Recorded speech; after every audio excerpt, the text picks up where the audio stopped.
So the expansion has only been out for about 5 days now, so this is going to be a very early preliminary kind of tier list. But that being said, I do have a pretty general knowledge on all of these decks, at least 5 games, if not more, on all of them. So I know how they run to some extent, and I've played against a lot of them as well, and know a decent amount of the matchups at this point.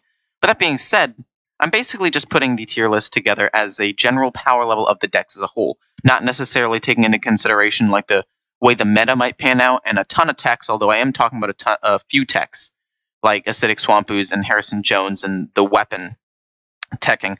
But I'm just going to be talking about like decks as a whole. Not like, okay, well, Mech Hunter beats Bomb Warrior, and Bomb Warrior is pretty popular, so because of that, I think Mech Warrior will rise in the tier list. I'm just looking strictly stat line. Like Token Druid, best deck in the game in terms of stats, just the hardest one to deal with, best standalone deck, without any like counterplay or a ton of techs or like meta shifts and stuff. So I hope you guys enjoy, and we're just starting it right off. The first deck is Token Druid, which does not come as a surprise. It is the best deck in the game by far. It beats every single deck in the game except Tempo Rogue and a little bit Zoolock. It has no real counterplay. You refill the board every single turn with Whispering Woods. You have Soul of the Forest. If they wipe your board, you have the Forest Aid to refill the board as well. You have token generation in other ways. You have ways of allowing yourself to use the choose one spells, but then also get 2 more copies, so you can get each spell basically 2 times with the new legendary. It just has so many options. You can fill the board, and the board presence you get in a meta with limited board wipe and limited removal is just unmatched by literally any of these decks. It's by far the best deck in the game, and this is the one deck that I can say for sure, unless there's like specific counterplay for it and people build to beat it, it will be the strongest standalone deck in the game. So these next 6 decks are all part of the A tier group. Not S tier, not as good as Token Druid, but all will be very strong decks in their own right. And I will talk about why some are below some of the other ones based on how I think the meta will shift a little bit. Not necessarily, these are just my predictions, but just know all 6 of these decks will probably be strong regardless of where the meta goes. So the first one is Mech Paladin. Mech Paladin has a decent amount of early game and has great mid game and even late game potential with Kangor's Endless Army. And the fact of the matter is, it has enough resources to deal with some aggro decks right at the beginning of the game. It has the mid-range power of being Mechs and Magnetize, and then it has late game with Kangor's Endless Army, as I said, but also just having giant minions that are hard for people to deal with, because I already said removal is lacking in this expansion, in the set, now that everything else is gone. So if you can get out a couple huge things, there are very few ways people can actually deal with them. That being said, there are still some things that you have to watch out for, like Siphon Souls being used a lot more now in Warlock, and there are some silences, but like, say, Druid, they no longer have Naturalize or the Spellstone. Rogue no longer has Vile Spine Slayer. There's no more Reckless Fury for Warrior, and there's just a lot less removal in general. So I think that this deck has the potential to be a very, very strong deck in the near future, and as the meta progresses. Okay, so the next one is Murloc Shaman. Murloc Shaman can be played in 2 different ways the way I see it. It can be played aggro and mid-range. I like playing the mid-range version because I don't like necessarily just going hard aggro, but I do think that it can be played either way, and both of them sit at around this spot in A tier, pretty solidly up there, number like 2-ish, although again, subject to change based on how the meta progresses, but it will be an A tier deck just because of how strong it is as an idea. It just has a ton of production. It's not quite as fast, and you can't produce as wide of a board as Token, as consistently, but it does have now the Spirit of the Murloc, which means if they wipe your board, you get a huge new board of minions. It runs things like Bloodlust, which mirrors the Savage Roar of Token, and I run the Stormbringer in this deck to have just a little more oomph for late game, you know? But overall, I think it's a slightly worse version of Token Druid because it doesn't have as much removal, it's not as efficient in producing tokens and minions, but it does have a little more synergy, which means that like the Murloc synergy, if you can get it to combo off, it can outvalue Token if they both potentially have ideal hands. It's just Token Druid will be more consistently dominant, whereas Murloc, you need to have like Murloc into War Leader and really snowball that. So just because of the slight lack of consistency, it's a little bit below some of these other decks. But actually not many. It's below like 2 other decks. The next one is Tempo Rogue. Tempo Rogue is lower than a lot of people would probably think. It's at number 4. And the only reason why I'm putting it here is because a lot of people, And Tempo Rogue, I also kind of include the Togwaggle Rogue that basically relies on lackeys, because they're not like exactly similar, but they're similar enough, and they have the same basic idea. But anyway, the fact that there is a lot of single target like weapon removal in this set because of the fact that there are several powerful weapons makes this deck and some of the other rogue decks, especially with Pirate's Energy, a little bit weaker. And obviously the person needs to get that Acidic Swamp Ooze or Harrison Jones in order to beat the deck like fairly handily, but a lot of people are running those cards right now, which means that it's just at a slight disadvantage. People are already teching into beating this deck, so if it does get more popular, people will tech even harder into beating it. And I could see this deck, although being probably standalone top 3 decks, because of the fact that there will be techs probably, and we're already seeing people try to counter this deck already with like Acidic Swamp Ooze. It's a little bit lower than some of the other decks. Like I think it is stronger than Murloc Shaman. Standalone, maybe even Mech Paladin, but because of the fact that people are already trying to counter it, I'm moving it down a little bit. But it's still definitely A tier for sure. Okay, so the next deck is Bomb Warrior. I'm putting Bomb Warrior pretty low, which is a little bit surprising to a lot of people considering it's probably the most popular deck in the game as of making this video. And on Hearthstone Replay, it's like top 3 win percentage-wise. Reason why I think it's lower than a lot of other people might think is because, one, it actually loses to hard aggro because it doesn't control the board nearly as well as like Odd Warrior did, so it can't stall out as much, so you can't necessarily stall out for bombs. So Tempo Rogue can actually burst you down, Murloc Shaman can do a decent amount of damage, and it doesn't have as much removal. It lost a really big removal thing with Reckless Fury, which means that Token Druid having a huge board will be hard to deal with as well. So just overall, I think that Bomb Warrior is actually not in the greatest spot right now. I think that it has potential. I think that it's definitely a strong standalone deck, but with people already teching in weapon removal, and the fact that it does kind of lose fairly hard to early game decks, and if you don't get either of the Dr. Booms, you lose basically, because both of them are like vital for the deck to work in the first place, especially the Hero Dr. Boom. Being able to give your mechs rush, if you don't get that, you can lose control of the board extremely quickly. And because of the fact that it relies on like one specific card to do extremely well, I say that this deck is still A tier because it's still a very, very strong deck, don't get me wrong, but it's just its weaknesses are already starting to show. The next deck is Summoner Mage, and this is with the Kadar.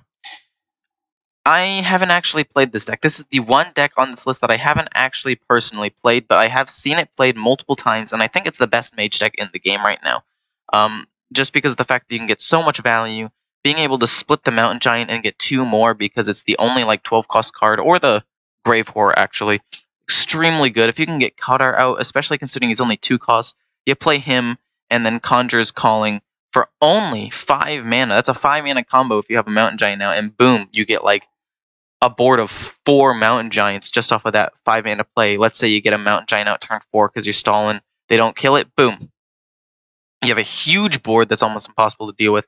Not only that, but it has a pretty decent amount of removal with at least a Flame Strike, some run Blizzards, and Doomsayer as well. So and Fire Tree Witch Doctor to get a few more options. It just has pretty much everything you could ever want, and Dragon Synergy. So it's actually a really, really good deck, and the only reason why I'm rating it lower is because I haven't actually had a ton of personal experience with it. I just know for a fact that it looks really strong. And the last deck in A tier is a Mech/Death Rattle Hunter.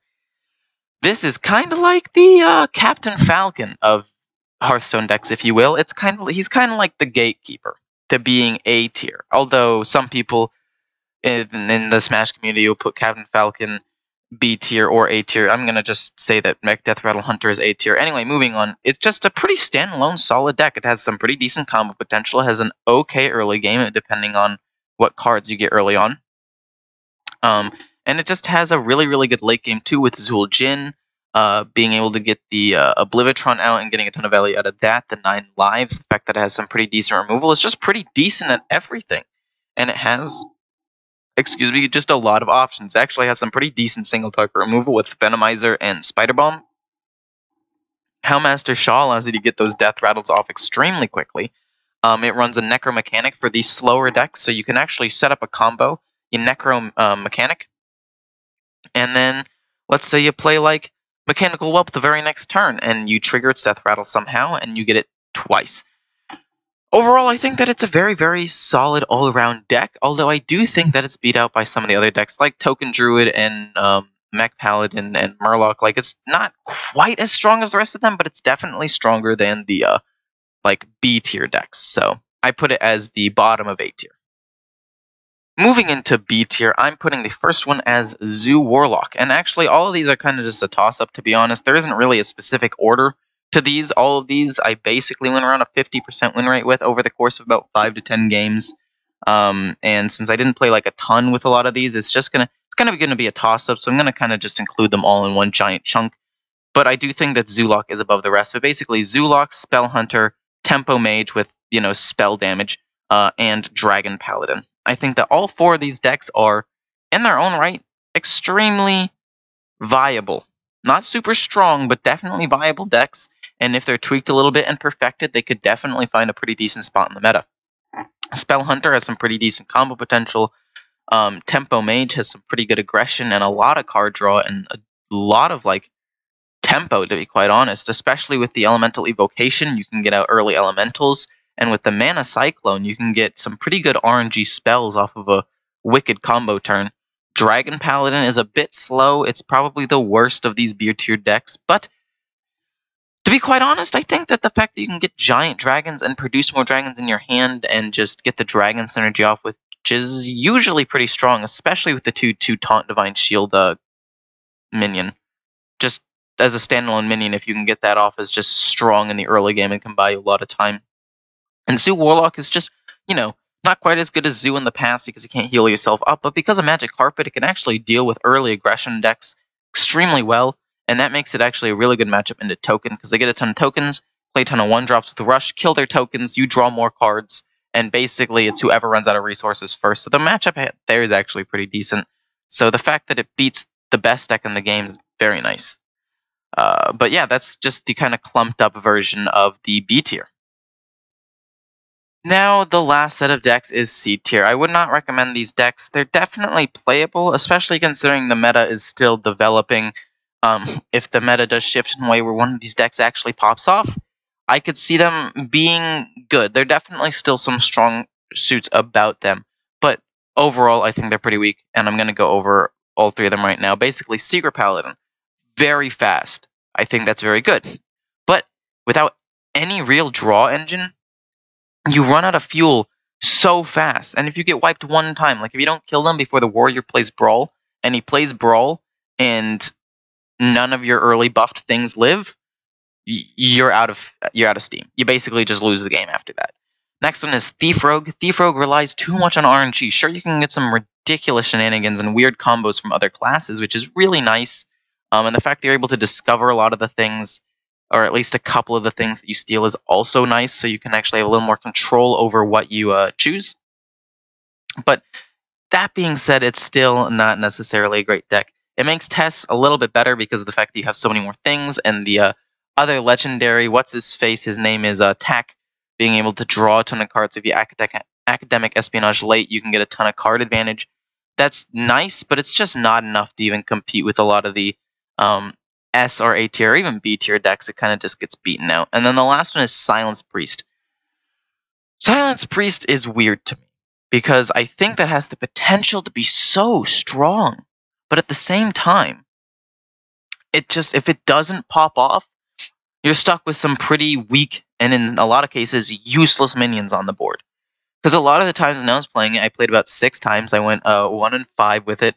If you don't draw the silence, your minions are useless. But if you draw a ton of silence, but none of the big minions, then your entire hand is useless because you can't silence any of the things on your board. It's just, you have to have too good of a hand to get it to work. And when it works, it's like, if you could get it to work consistently, it would be like A tier.